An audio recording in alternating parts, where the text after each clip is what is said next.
The Rebel Capitalist Show. It seems to me like we've moved from the business cycle to the government deficit cycle. Mhm. That's pretty much what matters now. It's like the business cycle's dead. It's exactly what matters. And this is when you read the history books, the thing the Fed has done a marvelous job of is extending this cycle.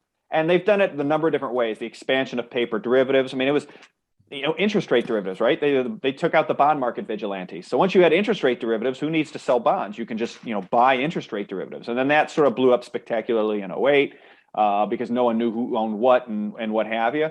But the Fed has done a marvelous job of extending this cycle of what was always going to happen. Once you set up a fiat currency, 100% of them have always ended the same way. I mean, again, Right. there is no fiat currency that has lived throughout history on a long enough time frame. The question was always a time frame, and so the Fed's done a marvelous job of extending it. But ultimately, that's where we are. We're in that part of the cycle where you're right. There is not is a great way of phrasing it, in my opinion, which is there isn't a business cycle. There's a government spending cycle, and Right. the government's number one mandate is don't let the government shut down. And they have a printing press that never runs out of money. And so when you sort of put those factors together, that's how high inflation. Those are how the real high inflations start. It's not, oops, too much money and the business cycle was too strong. No, the real monumental inflations that have happened throughout history have come from a government with a fiat currency and a bad debt problem and an inability or unwillingness to shrink itself to address that problem. And that's where the United States is. U.S. fiscal situation worse now than in World War II. By comparison, U.S. real rates were negative 14%. Wow. I didn't realize that. Arguably, the biggest misconception in markets is that U.S. real rates have bottomed at negative 1.1%. Yeah, that's exactly goes back to what we were talking about. So, Luke, what on earth, if all this inflation is going to happen, negative real rates, what on earth is going on with gold? What indeed. It's been just so I think maybe one of the more interesting things we've seen as it relates to the gold market has been this net stable funding ratio change that began to go into effect in June under Basel III, the global banking regulations. And what it effectively says is that it is effectively appears to be a wind down of the unallocated paper gold market on some level. And so the U.S. and Europe it went live at the end of June. The UK appears to have gotten a stay of or a loophole, but it's still set to go live in London, which is of course the center of global unallocated gold market activity. And unallocated gold just means that it's over the counter and there are effectively an unlimited number of paper claims on the futures market. Well, the futures market at least has an offset, right? I mean, it is that market has also gotten less allocated. It's not exactly the right term to use, but you can, for example, I had one of the biggest gold traders in the world tell me a couple of years ago, look, when I started trading gold futures 20 years ago, probably 10 to 15% of the gold futures traded on the COMEX on any given day was either had an underlying gold ounce or was related to an underlying physical gold ounce. And that number is now 1 to 2%, and volume in the meantime has risen like 4x. So there's the implied leverage on COMEX has risen meaningfully, where it's become a much more paper market. But that's really much more of a sideshow relative to London, which is the ability. It's just gold credit, right? It is just, hey, I want to buy $100 million in gold. Well, as of 3, 4, or 5 months ago, I heard buying $100 million in physical gold would probably take you 3 to 4 months to source.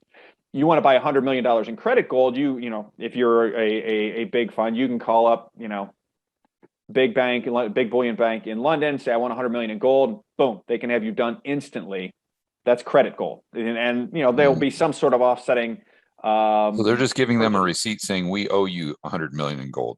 Yes, effectively. As a fractional reserve gold. The fractionally reserved gold. And so what I think has happened, to answer your question, is I think we have seen for years now this fractionally reserved gold system be allowed to expand to prevent gold prices from rising or if you look at what we've seen over the last 7 or 8 years, coincident with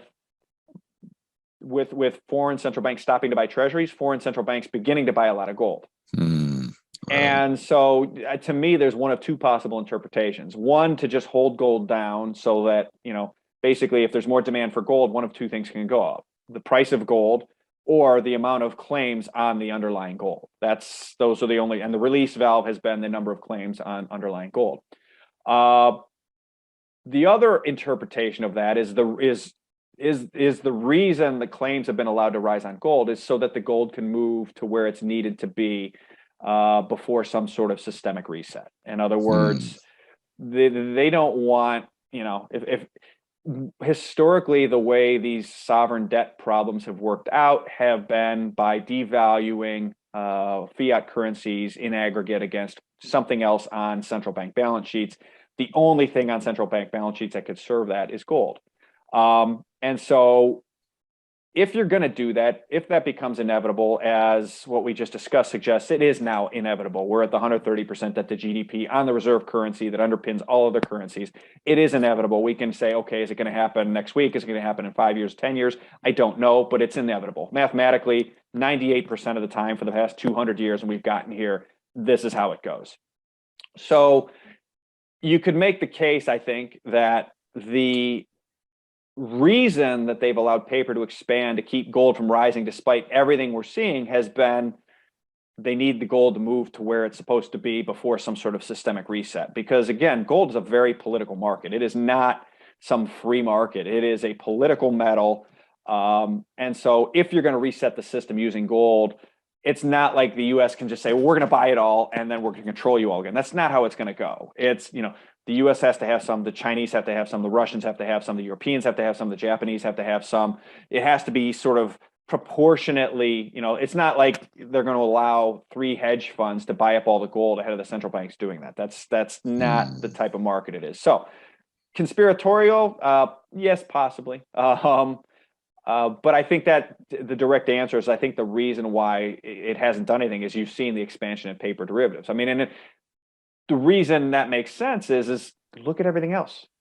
So you tell me everything else that has a finite supply, houses, used cars, Bitcoin, everything else with a somewhat finite supply is at 30, 40-year highs, all-time highs, and gold's not. With all that central bank buying, with all that Asian buying, with all that other buying, maybe, Right. but it doesn't pass the smell test, right? And so, to me, the conclusion as it relates to gold is not, hey, gold's useless, you should sell it all. I think the conclusion is I don't think gold's going to do anything, and then I think gold's going to do what it's supposed to do in a very compressed time period. You go home on a Friday, it's 1,800. You come in on Sunday night and it's 5,000, and you were either there or you won't. And oh, by the way, it's physical only. If you own paper claims, you're going to get cash settled at the Friday 1,800. And if you didn't own physical, sorry, that you always knew the name of you always knew the market. If you didn't know the market, you should have known the market. That's your fault, not theirs. So I increasingly think the lack of movement in gold, particularly when everything else has moved the way it has, to me, my conclusion, it actually makes me feel, it doesn't make me feel good, but it makes me feel increasingly confident that gold is likely to resolve on the upside in some sort of reset in a very compressed time frame. That makes a lot of sense. That reminds me of how Chris Cole views volatility. That you can't destroy it. You can only contain it for so long before it's going to come out, and then all the volatility that you suppressed for the last 2 or 3 years, you're going to see it happen in weeks, if not days. Well, that's exactly right. So all these fiscal problems we've talked about, a way you could do this, and we wrote about this earlier this year, is if the Treasury orders to the Fed to revalue the gold on the US's balance sheet. Right. Every, we have 260 million ounces in theory, assuming that's all there. Every $4,000 is $1 trillion, I think. Right. And that money, it's just an accounting entry. If they tell them, so every $4,000 is $1 trillion in the TGA, that it is just a free kitty for Treasury to spend. So if we wanted to do this, literally, they could say, hey, make it $40,000, Gold's $40,000 an ounce, physical only. There's $10 trillion into the TGA, and they are going to spend it immediately on whatever, infrastructure, reshoring, something productive, hopefully. But that's the type of thing where, again, it's the exact what Chris Cole's talking about is that gold is worth 40,000 now. You can see the debt, right? We know at some point that debt has to get written down, likely against gold. We know what the debt's doing. We know the debt's unrepayable. And so at that point, it's just, Americans won't buy something that's not going up in price culturally. And if gold's just sitting there, we won't own it. We won't be patient. We mark our assets to market monthly. But every month, the fiscal situation for the U.S., for the world, for Western sovereigns, for China, all of it are getting worse and worse and worse and worse and worse. You see all these central bankers buying all this gold. You see the world's biggest oil producer and energy producer buying gold in Russia. You see the U.S. having a fallout with Saudi. All the signs are there. I mean, so it's, if you came to me and said, Luke, it is, next Monday, gold's $40,000 an ounce, I'd be like, I knew it was going to happen someday. I didn't know then. Now, if we go 10 years from now and gold is still friggin' $1,800, maybe 10 years, I'd be a little surprised. But at 5 years from now, if gold's still 18 and they've 1,800 and they've managed to muddle this thing along for another 5 years, which I think is a stretch, but in theory, that wouldn't surprise me either. So it's but then it doesn't go to 5,000 overnight. It goes to 10,000 overnight, right? Or that's adjust exactly to right. whatever level. Yeah. That's right. Yeah, because the underlying stress is still rising. Yeah, that right. volatility is being transmuted, and it's going to keep being transmuted until it stops being transmuted. And we're all going to know when it stops.